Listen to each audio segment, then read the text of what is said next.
Welcome to my channel. ನಾನಿವತ್ತು ತೆಂಗಿನಕಾಯಿ ಹಾಲನ್ನು ಹಾಕಿ ರಾಗಿ ಹುಡಿಯಿಂದ ಲಡ್ಡು ಮಾಡ್ತಾ ಇದ್ದೇನೆ. ಇಲ್ಲಿ ನಾನು 1 ಕಪ್ನಷ್ಟು ತೆಂಗಿನ ತುರಿಯನ್ನು ತಗೊಂಡಿದ್ದೇನೆ.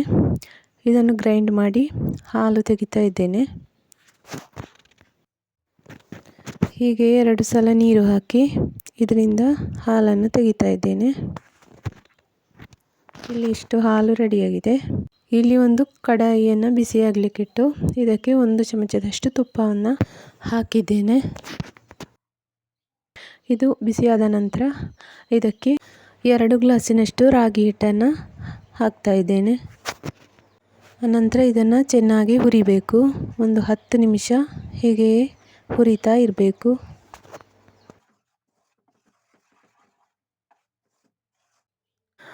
ಎರಡು ಗ್ಲಾಸ್ ರಾಗಿ ಹಿಟ್ಟಿಗೆ 1 ಗ್ಲಾಸ್ ಸಕ್ಕರೆಯನ್ನು ಸೇರಿಸ್ತಾ ಇರೋದಿಲ್ಲಿ.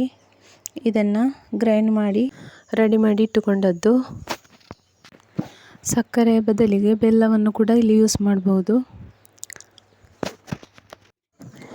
ಸಕ್ಕರೆಯನ್ನು ಇದಕ್ಕೆ ಹಾಕ್ತಾ ಇದ್ದೇನೆ. ಎಲ್ಲವನ್ನು ಚೆನ್ನಾಗಿ ಮಿಕ್ಸ್ ಮಾಡಬೇಕು.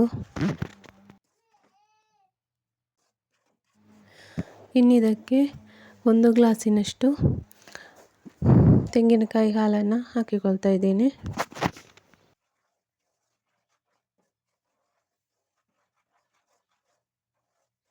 ಇನ್ನೊಂದು 5 ನಿಮಿಷ ಹೀಗೆಯೇ ಇದನ್ನು ಮಿಕ್ಸ್ ಮಾಡ್ತಾ ಇರಬೇಕು. ಗಂಟು ಇರಬಾರ್ದು, ನೈಸಾಗಿ ಇರಬೇಕು. ಈಗ ಇದು ಗಟ್ಟಿಯಾಗ್ತಾ ಬಂದಿದೆ. ಇದನ್ನೀಗ ಒಂದು ಪಾತ್ರೆಗೆ ಹಾಕ್ತಾ ಇದ್ದೇನೆ. ಒಂದು 10 ನಿಮಿಷ ಬಿಟ್ಟು ತಂದ ನಂತರ ಇದನ್ನು ಉಂಡೆ ಮಾಡಿಕೊಳ್ಬೇಕು. ಬಿಸಿ ಇರುವಾಗಲೇ ಉಂಡೆ ಮಾಡಲಿಕ್ಕೆ ಇದು ಬರುವುದಿಲ್ಲ. ತಂದ ನಂತರ ಉಂಡೆ ಮಾಡಲಿಕ್ಕೆ ಸುಲಭ ಆಗ್ತದೆ. ಹೀಗೆ ಎಲ್ಲವನ್ನು ಉಂಡೆ ಮಾಡಿಕೊಳ್ತಿದ್ದೇನೆ. ಇದಕ್ಕೆ ಬೇಕಿದ್ದರೆ ಡ್ರೈ ಫ್ರೂಟ್ಸನ್ನು ಸೇರಿಸ್ಕೋಬಹುದು ಉಂಡೆ ಮಾಡುವಾಗ. ತೆಂಗಿನಕಾಯಿ ಹಾಲು ಹಾಕಿ ರಾಗಿ ಹಿಟ್ಟಿನ ಲಡ್ಡು ರೆಡಿಯಾಗಿದೆ. ಸುಲಭದಲ್ಲಿ ಮಾಡುವಂತಹ ಒಂದು ರೆಸಿಪಿ. ಈ ರೆಸಿಪಿ ಇಷ್ಟ ಆದರೆ ಲೈಕ್ ಮಾಡಿ, ಶೇರ್ ಮಾಡಿ, ಕಮೆಂಟ್ಸ್ ಮಾಡಿ. ಹಾಗೆಯೇ ಸಬ್ಸ್ಕ್ರೈಬ್ ಮಾಡಲಿಕ್ಕೆ ಮರಿಬೇಡಿ. Thank you for watching.